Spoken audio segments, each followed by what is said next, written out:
So Fauci is, I don't know, has he ever stopped being in these House, Senate, or whatever hearings? Like, it seems like they're always going on, but he's there. He's there again. This is a CNN article, so it's the Clown News Network. Let's see what they have to say about this. So this is takeaways from Fauci's testimony at contentious House hearing on COVID-19 pandemic. Yeah, they're always contentious. Dr. Anthony Fauci, the former director of the National Institute of Allergy and Infectious Diseases, testified on Monday at a House subcommittee hearing about the U.S. response to the COVID-19 pandemic and the origins of the virus. The hearing was Fauci's first public testimony on Capitol Hill since his retirement from government service. It turned contentious at times as Republicans grilled Fauci over a wide range of topics, including the basis for public health recommendations during the pandemic and email use by public health officials. So here are some of the takeaways. So it said, U.S. still needs to close communication gaps to be better prepared for next pandemic.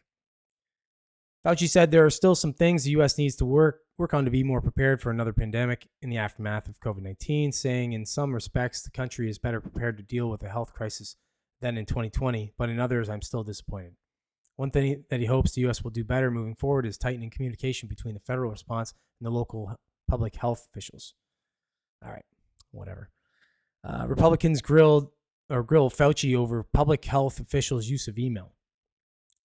Fauci testified Monday that he has not used his personal email to conduct business. He probably, he got tips from Hillary Clinton on how to, get away with that shit.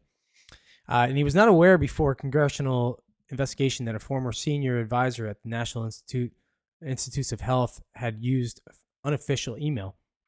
What you saw, I believe, with Dr. Moran's was an aberrancy and an outlier. Fauci testified on Monday, referring to a former senior advisor at the NIH. Individuals at the NIH and the NIAID are a very committed group of individuals, and this one instance that you point out is an aberrancy and an outlier.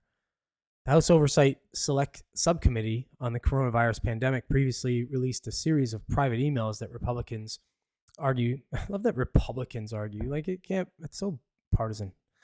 That Republicans argue show that some NIH officials deleted emails and tried to get around requirements to disclose information through public records laws.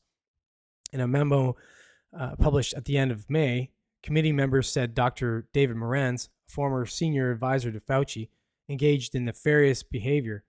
Fauci said he had worked on research publications with Moran's in his role as senior advisor, but Moran's role did not include advising Fauci on any department policy. The committee points to email that Moran sent another colleague that suggests he would send email to Fauci's private account and that there's no worry about FOIAs.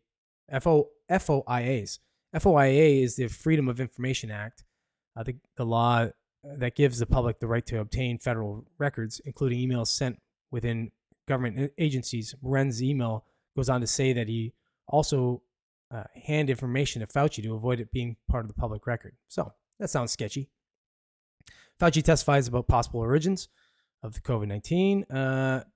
So in Fauci's testimony, he addressed that he said were certain issues that had been seriously distorted concerning me, particularly around the origin of the virus that led to the COVID-19 pandemic.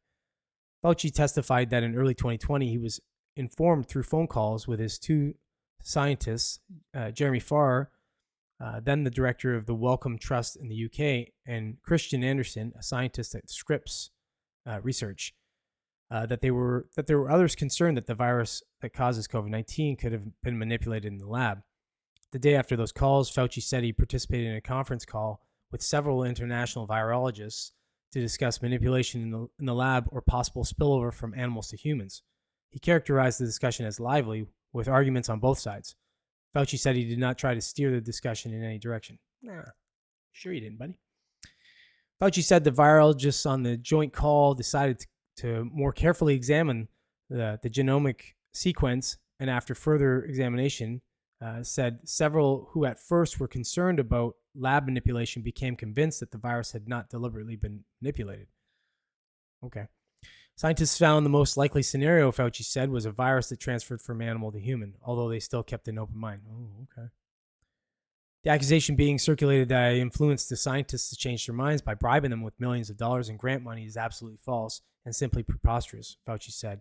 noting that he had no input in the content on a paper published in March 2020 that discussed the possible origins of the virus. If you remember, that was that Peter Daszak guy that published that paper. Okay, you had nothing to do with it, I'm sure, but some of the world's leading scientists have investigated the origins of the virus, including a committee of experts from the World Health Organization. Most scientists believe that the virus spread from animals to humans in China. Some studies have also said that the theory that the virus escaped from a Chinese lab, the Wuhan Institute of Virology, cannot be ruled out. Most U.S. intelligence agencies say the virus was not genetically engineered, but it is still not totally clear how the pandemic started. U.S. intelligence analysis released last year said either origin was possible, and the community remains split on the issue. The U.S. Department of Energy assessed last year that it had low confidence in the lab leak theory. No U.S. federal agency believes that the virus that causes COVID-19 was created as a bioweapon. Well, that's okay. That's a stretch, obviously. But, all right.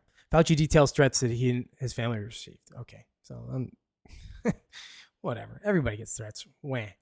Fauci detailed the threats he received during his time as director of the National Institute of Allergy and Infectious Diseases, describing death threats against him and threats against his wife and daughters. Democratic Representative Debbie Dingell asked Fauci to explain what some of the threats were, and he replied, everything from harassments from emails, texts, threats, or letters of myself, my wife, my 3 daughters. There have been incredible death threats leading to the arrest of 2 individuals.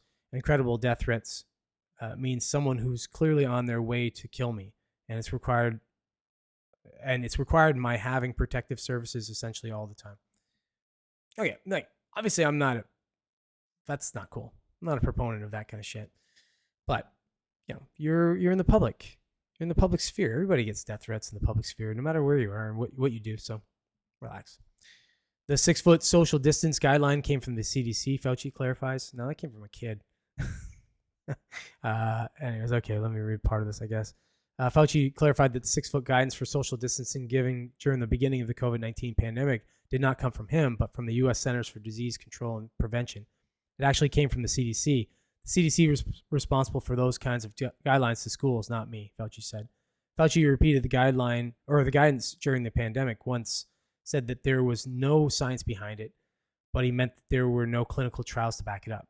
It had little to do with me since I didn't make the recommendation in my saying there was no science behind it, meant there was no clinical trial behind that, Fauci said. He added that he believed the CDC used studies about droplets years ago as reasoning for the 6-foot guidelines. Okay. Anyways. Okay. So as it would seem, not much is happening here. Same rigmarole, same dance they're doing. They've been doing for a while with this guy. It seems the same dance they do with everybody. It doesn't matter. Nobody ever gets tried for anything anymore. It's just, they just do a dance and they make it look like they're trying to, get to the bottom of it, get justice for everyone, for the American people. But no, it's just theater. More theater. Nothing's going to happen to him. Nothing's going to happen to anybody in this whole sphere of this debacle. And yeah. And now that he's retired, even less. So he'll just have to tolerate this bullshit. And we'll just have to act like we're impressed with the proceedings. So